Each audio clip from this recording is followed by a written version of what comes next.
Hello, नमस्कार दोस्तों, जय श्री श्याम। मैं अंकित गौतम स्वागत करता हूं आपका अभिजात क्लासेस में। दोस्तों, पिछले वीडियो में हमने बात की थी उत्तर विसर्ग संधि के विषय में और हमने जाना था कि उत्तर विसर्ग संधि कहाँ होती है, कैसे होती है, इनके कुछ एग्जाम्पल पर हमने प्रकाश डाला था और सूत्र हमने देखा था अतो रोल प्लुतात् प्लुते। आज हम जो सूत्र देखेंगे, एक अन्य जो सूत्र है उत्तर विसर्ग संधि का, वो है हसिच। कौन सा सूत्र है दोस्तों? हसिच। तो चलिए आज हम चर्चा करेंगे उत्तर विसर्ग संधि के हसिच सूत्र के ऊपर कि ये सूत्र क्या कहता है, इस सूत्र का तात्पर्य क्या है, क्या अभिप्राय इसका है। तो चलिए चलते हैं। इसका जो दूसरा सूत्र है जो है हसिच। क्या सूत्र है? हसिच। हसिच सूत्र क्या है दोस्तों? हसिच सूत्र है। इस सूत्र के विषय में आज हम बात करेंगे। यदि हम इसकी बात करें वृत्ति की, तो वृत्ति क्या होगी? देखिए, इसकी वृत्ति की यदि बात करें तो वृत्ति होगी ए प्लुताद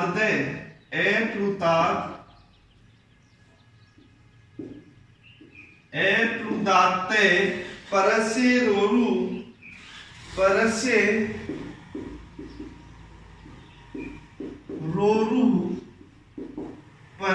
रोरु स्याद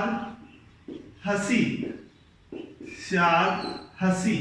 ये हो गई इसकी वृत्ति कि एप्लुदाते परस्य रोरु स्याद हसी। ये वृत्ति क्या कहती है? वृत्ति कहती है, कल हमने देखा था कि विसर्ग से पहले क्या होना चाहिए? एप्लुत ह्रस्व ए होना चाहिए और विसर्ग के बाद भी ए होना चाहिए। तो ऐसी स्थिति में हम इस विसर्ग का क्या कर देते हैं?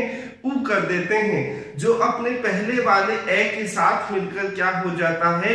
गुण एकादेश हो जाता है आत्म सूत्र के द्वारा। और जो ह्रस्व ए है उसका हम क्या कर रहे थे? पूर्व रूपादेश कर रहे थे। आज हम क्या करने वाले हैं? आज ये कह रहा है कि हसिच। इस सूत्र का तात्पर्य हुआ कि विसर्ग से पहले तो क्या होना चाहिए? एप्लुत ह्रस्व ए होना चाहिए और विसर्ग के बाद क्या होना चाहिए? हसी मतलब हस वर्ण होने चाहिए। अब बात आती है हस वर्ण कौन से होते हैं? तो हम प्रत्याहार के अंतर्गत यदि बात करें तो हस वर्ण कहां से शुरू लेते हैं? हाय व से लण यम गणनम झभये गडधस और जब गडधस। ये यहां से लेकर इन प्रत्याहारों के अंतर्गत जो वर्ण हैं वो क्या कहलाते हैं? हस वर्ण कहलाते हैं। ये रहा है और ये रहा से। ये इस है और से के बीच में जो भी वर्ण है वो क्या होते हैं? हस वर्ण कहलाते हैं। तो बात करें हस वर्ण में है ये वे रे ले आ जाता है। हर वर्ग का पंचम वर्ण आएगा, चतुर्थ वर्ण आएगा और तीसरा वर्ण आएगा। कहने का तात्पर्य हुआ कि जो हस वर्ण होते हैं वो कौन से वर्ण होते हैं?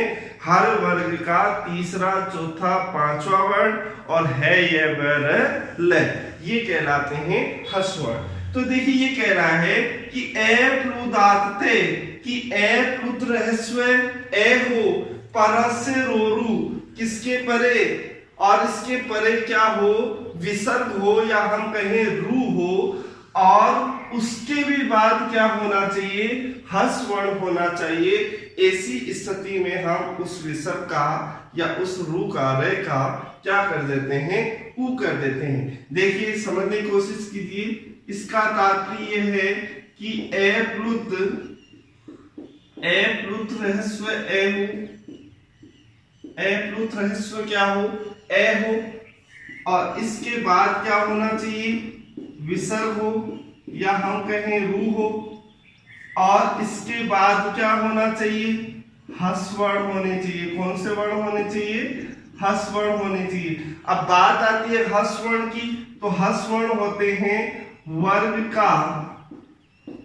का तीसरा, चौथा, पांचवा वर्ण, और ये, वे, रे और ले, ये, वे, रे, ले और है, ये कहलाते हैं ह्रस्व। क्लियर है इतना? याद रखें, कल जो सूत्र हमने पढ़ा था अतो रोर प्लुतात् प्लुते, वो सूत्र कहता था कि विसर्ग से पहले भी ए होना चाहिए और विसर्ग के बाद भी ए होना चाहिए। ऐसी स्थिति में हम विसर्ग को ऊ में बदल देते हैं, जो अपने पहले वाले ए के साथ मिलकर आर्गुण सूत्र से गुण एकादेश होकर क्या हो जाता है, ओ हो जाता है। और उस ए का हम क्या कर रहे थे, पूर्व रूप आदेश कर रहे थे।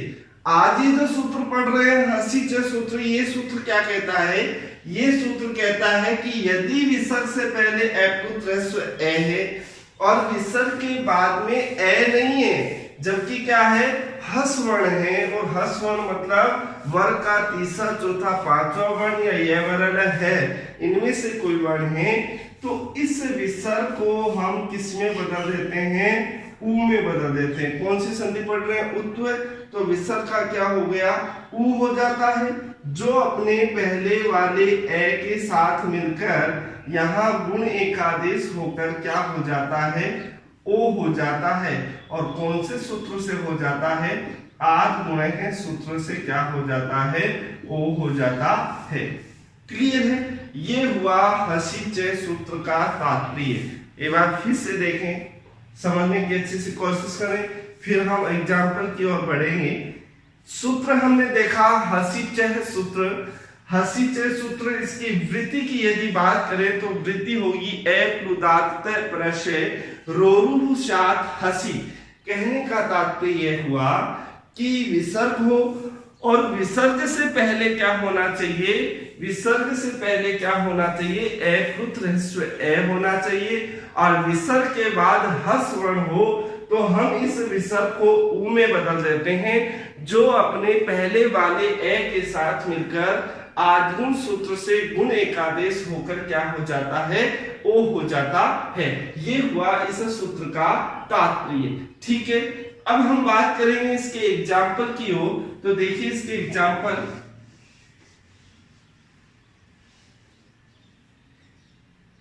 सब संधि विच्छेद दिया हुआ है, मन है धन रथ है, मन है धन रथ है। ध्यान से देखिए, यदि आप मन है की जगह आप मनस शब्द लिखते हैं तो भी सही माना जाएगा, तो भी सही माना जाएगा। इस से का क्या कर देते हैं, रू कर देते हैं। कौन से सूत्र से, ससजुसो रू सूत्र से। और उसके बाद में खर वसान्यो विसर्जनीय सूत्र से क्या कर देते हैं, विसर्ग कर दे।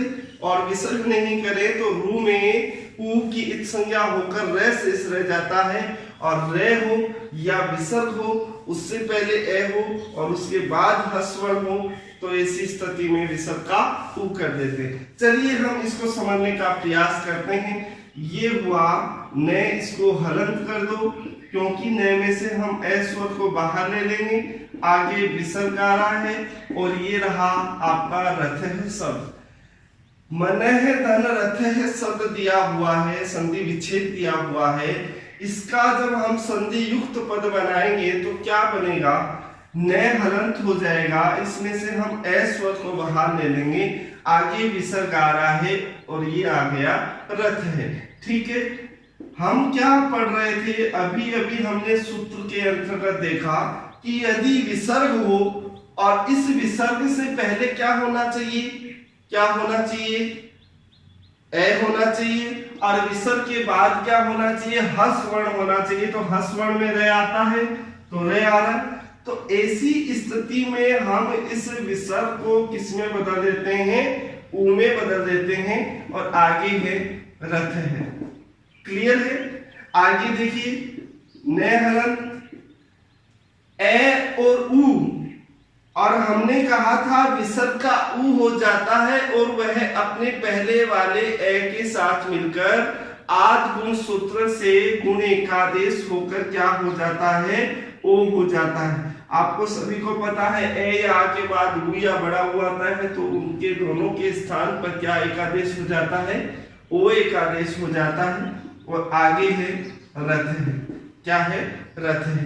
देखिए मैं आ गया, न में आप ओ स्वर को मिलाएंगे तो ये बन जाएगा नो, आगे है रथ है। और इस तरह से ये संधि युक्त पद क्या बन गया? मनोरथ है। क्या बन गया? मनोरथ है। ठीक है। यदि इसी तरह हम दूसरे एग्जाम्पल की यदि बात करें तो एक एग्जाम्पल जो काफी बार बहुत बार पूछा जा चुका है और बहुत ही इंपॉर्टेंट है, जो शब्द है यशः धन, सॉरी संधि विच्छेद है यशः धन दा, यशः धन दा। क्या शब्द बनेगा? क्या संधि पद बनेगा? इसका पता करने के लिए हम इसके नियमों की ओर चलेंगे और इसका नियम क्या कहता है उस पर हम प्रकाश डालने की कोशिश करेंगे। सबसे पहले देखिए ऐसी स्थिति में हम इसका क्या कर देते हैं? ऑपरेशन करते हैं। और ऑपरेशन करेंगे तो क्या होगा? ये से क्या हो जाएगा? हलंत हो जाएगा, क्योंकि इस से में से हम क्या निकाल देंगे? ए स्वर को बाहर लेंगे। से में ए स्वर है तो इधर ये हलंत हो जाएगा। आगे क्या आ रहा है? विसर्ग आ रहा है और आगे है दा। क्लियर है? आगे देखिए यस आ गया और इसके बाद विसर्ग से पहले क्या आ रहा है? ए आ रहा है और विसर्ग के बाद में वर्ग का कौन सा वर्ण आ रहा है? तीसरा वर्ण आ रहा है, मतलब हस्व वर्ण आ रहा है। तो इस विसर्ग को हम किस में बदल देंगे? उ में बदल देंगे। आगे क्या है? दा है। क्लियर है? ये आ गया से, यहां पर वही स्थिति लागू हो गई। आज गुणे हैं सूत्र के द्वारा हम इन्हें गुण एकादेश होकर क्या हो जाएगा? ओ हो जाता है। आगे है दा, ये आ गया। से में ओ स्वर को मिलाएंगे सो बन गया और ये हो गया दा। ऐसे बना हमारा ये शब्द क्या बन गया? यशोदा। क्या बना दोस्तों? यशोदा। क्लियर है? इसी तरह यदि हम बात करें बालह धन हस्ती, सॉरी बालह धन अस्ति, लय हलंत कर दो, इसमें से ए स्वर को बाहर लो, आगे विसर्ग आ रहा है और इसके आगे है हस्ती। लय हलंत हो गया। क्लियर है? विसर्ग से पहले ए आ रहा है और विसर्ग के बाद में हस्वर्ण है, तो विसर्ग को आप इसमें बदल दोगे ऊ में और आगे है हस्ती। लय हलंत, इन दोनों के योग से गुण एकादेश होकर क्या हो जाएगा? ओ, आगे है हस्ती। जब इन्हें हम मिलाएंगे तो ये बन जाएगा बालो हस्ती। बालो हस्ती क्या बन गया? बालो हस्ती।